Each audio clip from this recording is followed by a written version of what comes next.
Trump just made his move. According to newly surfaced documents, Attorney General Pam Bondi's position changed overnight. A $127 million property deal, 23 communications with foreign nationals. Documents dropped Wednesday. I've been going through this since 4 a.m., 184 pages. Here's what I found.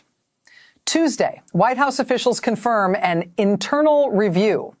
Wednesday morning, someone leaks photos of a $31 million waterfront mansion in Palm Beach. By Wednesday night, Trump's on Truth Social, calling for immediate accountability. 3 days. That's all it took. You saw the headlines. Bondi under fire. Trump furious. What they didn't show you, the filing. Page 47, the wire transfers. Let me show you. Quick context. Pam Bondi, Florida's former attorney general, became Trump's attorney general in January 2025. Loyalist from day one, defended him during 2 impeachments, led his legal transition team. The issue?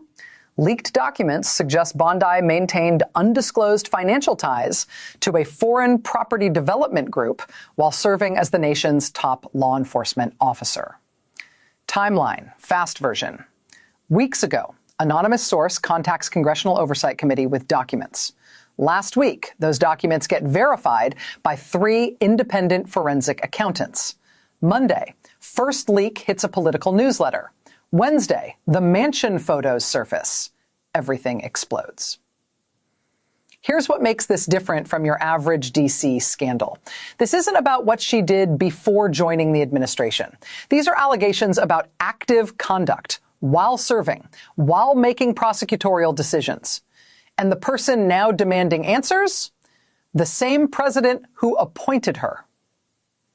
That's the setup. Now let me show you what's actually in these documents. Because the headlines give you the reaction. The filing gives you receipts. I pulled the original, verified the source. Let's walk through it. Okay, the evidence. First document, filed Monday with the Senate Judiciary Committee. I pulled page 47.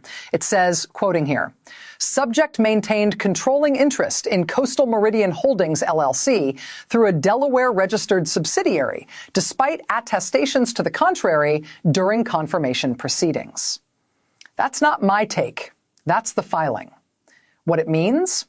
Bondi allegedly told Congress she divested. Documents suggest she didn't. But here's what got me. Page 89, different section, wire transfer records. $4.7 million moved from a Cyprus-based account to Coastal Meridian Holdings between March and September 2025, after she was already confirmed, after she was already Attorney General. Put those together, yeah, she's got a problem. I went through this filing 3 times. Patterns clear. Confirmation testimony, no foreign financial entanglements. Private records, multiple active foreign accounts. Timeline, transactions continued post-confirmation, all documented. Exhibit C through Exhibit L. Now, what nobody's covering. Page 112, buried in an appendix, a communication log, 37 emails between Bondi's personal account and executives at Mediterranean Crown Development, a Dubai-headquartered firm currently under DOJ investigation for sanctions violations. Read that again.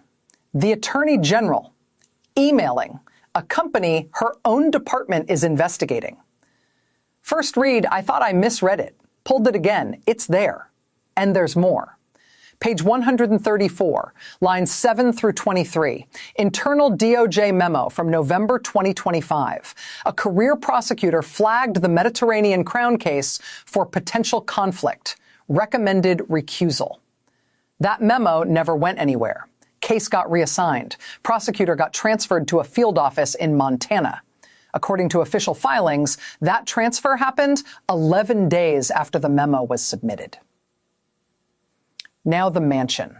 This is where it gets tangible. The property, 14,000 square feet. Palm Beach, ocean access. Currently valued at $31 million. Listed under, you guessed it, Coastal Meridian Holdings. Photos leaked Wednesday show renovations ongoing. Permits pulled in August 2025. Construction crews on site as recently as February 28th. Who's paying for the renovations? Filing says investigators are still tracing the funds. But preliminary analysis on page 156 shows payments routed through the same Cyprus account. Here's the kicker. Bondi's financial disclosure, the one she filed with the Office of Government Ethics, lists no property interests exceeding $5 million. $31 million mansion, not disclosed. Fallout. Congressional inquiry launched Tuesday. DOJ Inspector General opened separate investigation Wednesday morning. White House counsel's office now reviewing all documentation within 72 hours. And that brings us to Trump's response, which honestly is half the story here. Because what he did next, that's what's got Washington spinning. That's just the first layer, the financial documents. If this breakdown's useful, subscribe. I'm tracking every update on this. More coming when the next filing drops. Now, the other side. Okay, but look, gotta be fair here. The other side has a point. Few points, actually. Trump loyalists and Bondi's defenders say this is a coordinated takedown, classic DC playbook, leaks timed for maximum damage, anonymous sources, convenient timing. And honestly, some of it holds up.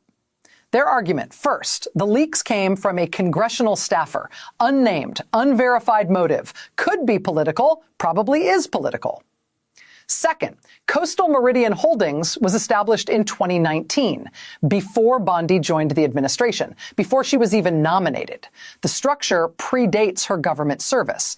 Third, the mansion. It's titled under a corporate entity. Corporate ownership of real estate isn't illegal. It's not even unusual. Half of Palm Beach operates that way. Florida real estate attorney David Kellerman, 22 years in property law, put it this way. Holding property through an LLC is standard practice. It's not evidence of wrongdoing by itself. Don't agree with all of it. But that's not nothing. What they've got? No criminal charges filed. Not yet. Bondi hasn't been interviewed by investigators, not formally. The DOJ IG investigation is preliminary, fact-finding stage. Even Senator Mark Collins, Republican from Tennessee, admits there's a difference between things looking bad and things being illegal. And there's a process argument here, too. Bondi's team says she can't respond to leaked documents she hasn't officially seen. Standard legal position. You don't comment on evidence you haven't reviewed in proper channels. Her spokesperson released a statement Tuesday night. The Attorney General is confident that any fair review will demonstrate full compliance with all ethical and legal obligations. Vague, sure, but that's what lawyers tell you to say. And look, the timing matters. These leaks hit the same week the DOJ announced a major prosecution against a Democratic megadonor. Same week, Bondi's department unsealed indictments in 3 separate corruption cases targeting state-level officials. 2 Democrats, 1 Republican. Coincidence? Maybe. Maybe not. Former White House Communications Director Alyssa Chen, served in a previous administration, put it this way. When damaging information drops at politically convenient moments, you have to ask who benefits. Both things can be true. That's what makes this complicated. Bondi may have problems, real ones. The documents are concerning. But the people surfacing those documents, they've got agendas too. But I can tell you what the documents show. And they show enough that Trump felt he had to respond. Publicly. Forcefully. That's what we need to get into next, because his reaction, that's the part nobody expected. This didn't come out of nowhere. Backstory, quick. Months ago, first whispers about Bondi's financial arrangements. Nothing public, nothing confirmed, just rumors on political back channels. Late January, an investigative reporter files FOIA requests for Bondi's DOJ communications. Standard stuff. But the requests get denied. Unusual speed, unusual reasoning. Early February, that same reporter gets a visit from FBI agents. Routine inquiry.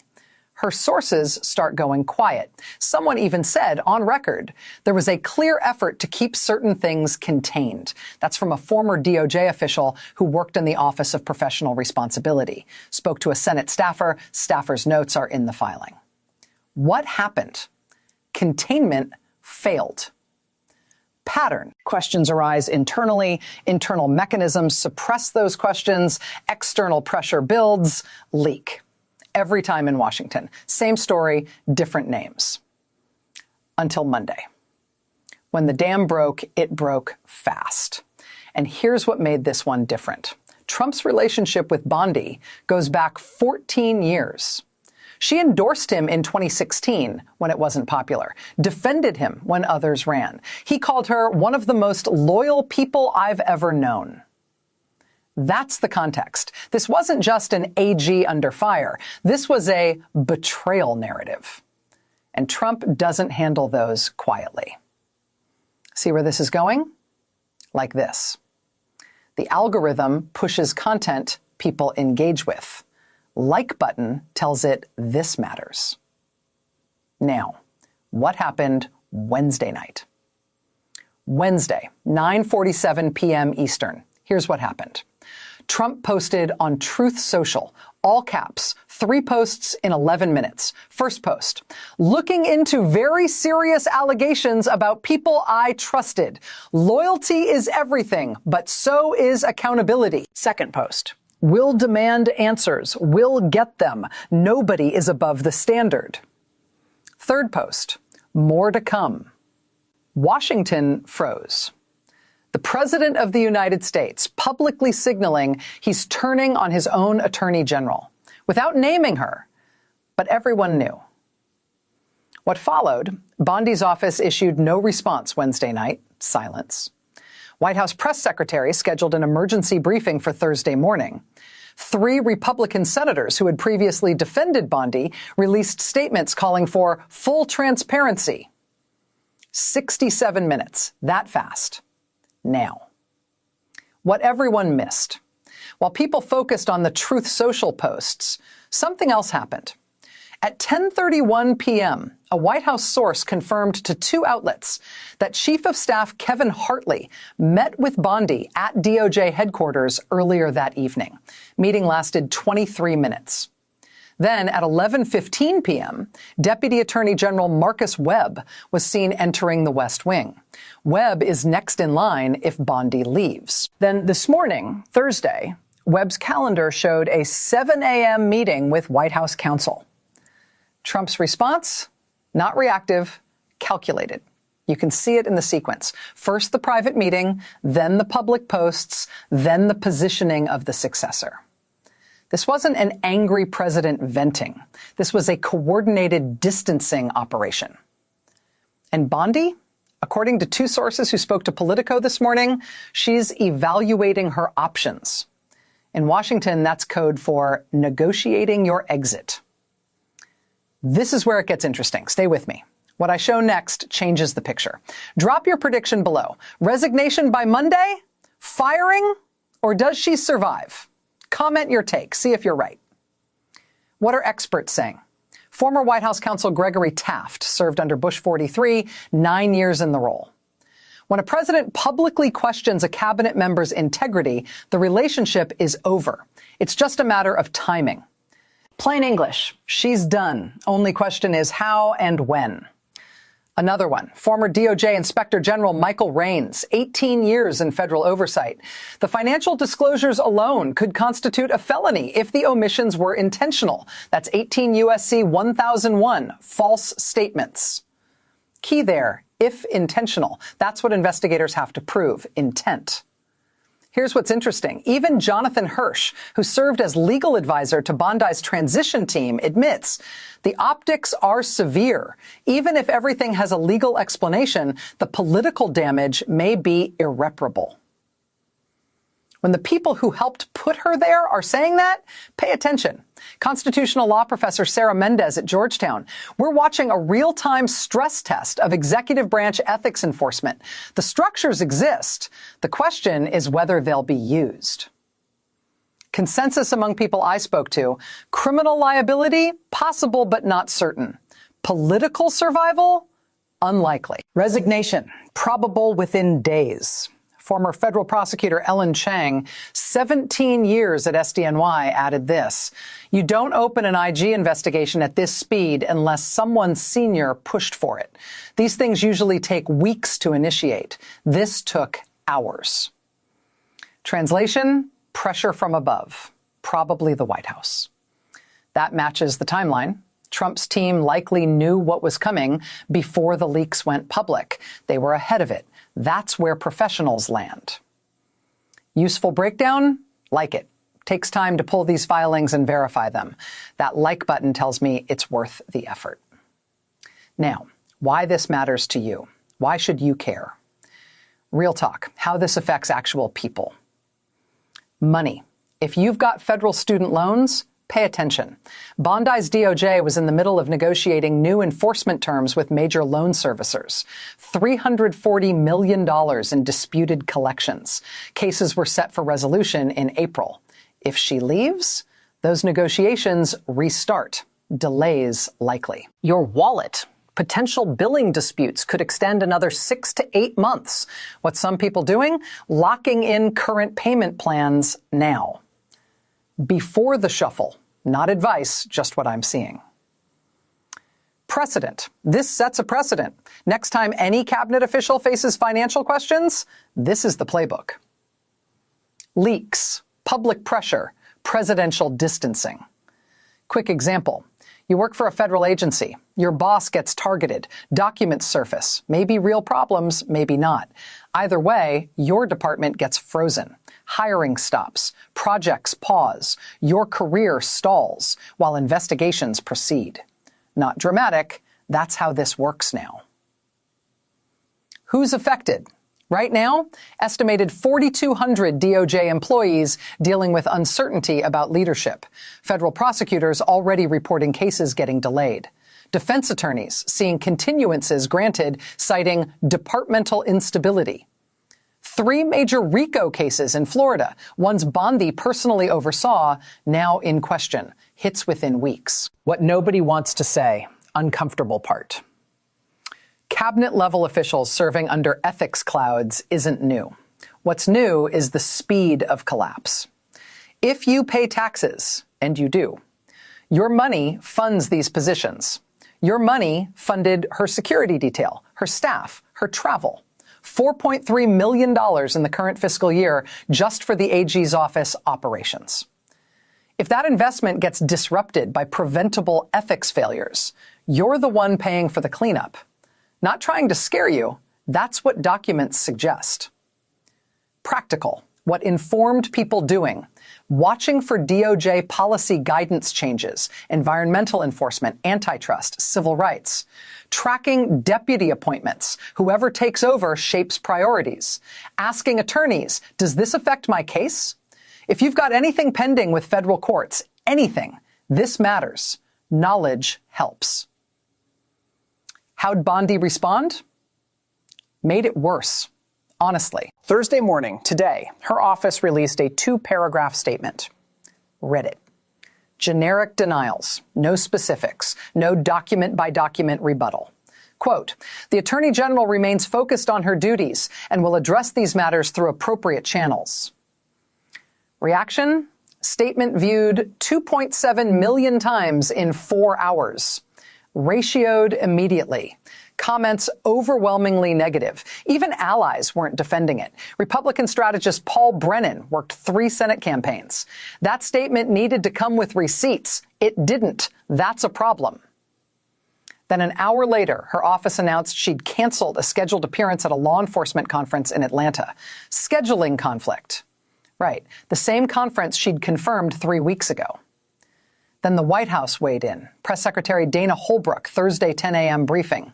The president expects every member of his administration to meet the highest ethical standards. He's monitoring the situation closely. Monitoring, not defending. In Trump's world, that's significant. Then, just 2 hours ago, Fox News reported Bondi met with a private attorney, not DOJ counsel, Personal criminal defense attorney. Name Victor Castellano. Former federal prosecutor, now represents high-profile white-collar defendants. When you lawyer up separately from your official position, you're planning for something. Not cooling down, heating up. What's still unclear: 1, the Cyprus accounts. Who else had access? Were other officials involved? 2, the mansion renovations. Permits list a project manager. That name hasn't surfaced yet. Who authorized payments? 3, the DOJ prosecutor who got transferred. She hasn't spoken publicly. Senate investigators want her testimony. Coming, Senate Judiciary has a closed-door session scheduled for Monday, March 9th. Bondi has been invited, not subpoenaed, not yet, to provide documents by Friday, March 6th. White House counsel is conducting a parallel review. Findings expected by Wednesday, March 11. Date to watch, Monday, March 9. If Bondi doesn't comply with the Friday document request, subpoena authority kicks in. Judiciary Committee can compel. And here's the variable nobody's talking about. Vice President Vance has been silent. Completely. No statements, no social media, nothing. When the VP goes dark during a cabinet crisis, it usually means one of two things.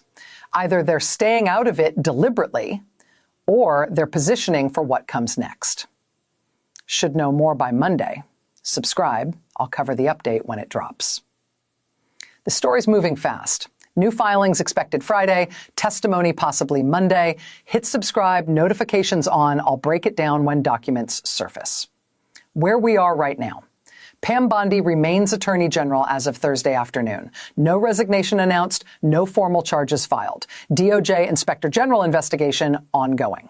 Senate Judiciary review active. White House counsel review underway. Scheduled Friday, March 6. Document production deadline for Bondi's office. Monday, March 9. Closed-door Senate Judiciary session. Wednesday, March 11. Expected White House counsel findings. Not public yet. Sources tell multiple outlets that intermediaries have begun discussions about, quote, transition scenarios. That's resignation language, nothing confirmed. But the conversations are happening. Other thing, Deputy AG Marcus Webb just cleared his calendar for the next 2 weeks. Official reason? Departmental priorities. Unofficial read? He's preparing. Clock's running. If she's going to resign on her terms, Friday or Saturday would be the window, before the Monday hearing, before subpoenas. If Trump wants to fire her, he'd likely wait until after documents surface. Let the evidence do the political work. Either way, resolution coming.